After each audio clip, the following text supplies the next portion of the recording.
Hi everyone, my name is Jensen Harris and I'm Director of Program Management for the Windows User Experience team. This is the first video in a series of videos we're going to be posting on our blog in the coming months that showcase cool stuff we've been working on for what we're codenaming Windows 8. We're here in our design room, which is one of the rooms where we have a lot of interesting discussions about the UI. If you look over here, you can see some of the stuff we have posted up on the wall to inspire us. Sometimes we put designs we're working on the wall. Now we've been pretty quiet. There's a good reason for that. As you can imagine, the team has had many ideas. Many of them were good, not all of them were, and so we wanted to wait and really try to figure out what was going to make its way into the product.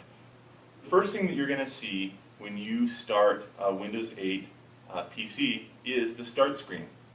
The start screen is this personal mosaic of tiles. Every app on your system is represented by a tile. Now tiles are better than icons for a couple of reasons. They have a little more space for the app to show its personality. Like the weather app can just show you the temperature without you having to open it. We introduced a new platform based on standard web technologies, so HTML5 and JavaScript, and it allows the millions of developers who know how to use those technologies to create a new kind of app for Windows 8. These apps are full screen, they're beautiful, they are designed for touch. But of course they work great with mouse and keyboard as well, if that's what you have. We wanted to make it really fast and fluid to get between your running apps. You just take your thumb or your finger from the side and just swipe it in. As I do that, I run back through my list of running applications. One of the great things about a PC is that you can do two things at once. We created a feature called Snap. I swipe in my thumb from the side of the screen, but now instead of moving it all the way into the center, I'm going to pause for a second. You can snap it into place over here next to your main app. I can choose to change which app is big and which one is small. So with just one simple gesture, you can snap one app next to another app. Now a huge part of what you do on a PC today is web browse.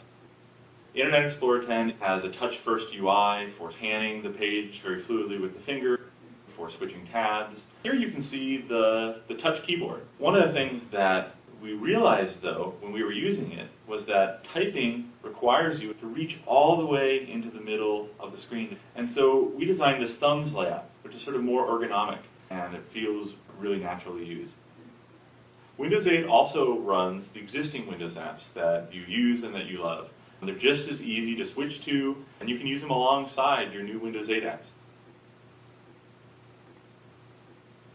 Because it's a PC, it has a file system. And that file system has your photos, it has your documents, it has your videos, it has your music.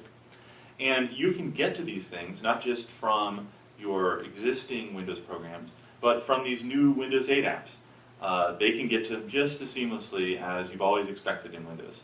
You can also get to files and photos that you have on other connected Windows PCs on your local network.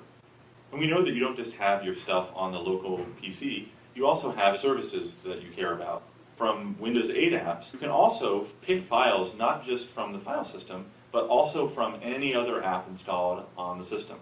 We made it easy to get photos from one app to another app. This is the new version of Windows.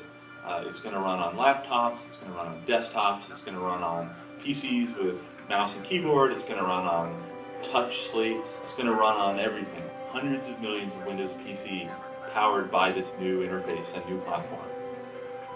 This has just been a small taste of what we're going to be showing over the next year, and we are so happy to finally be able to share it with you.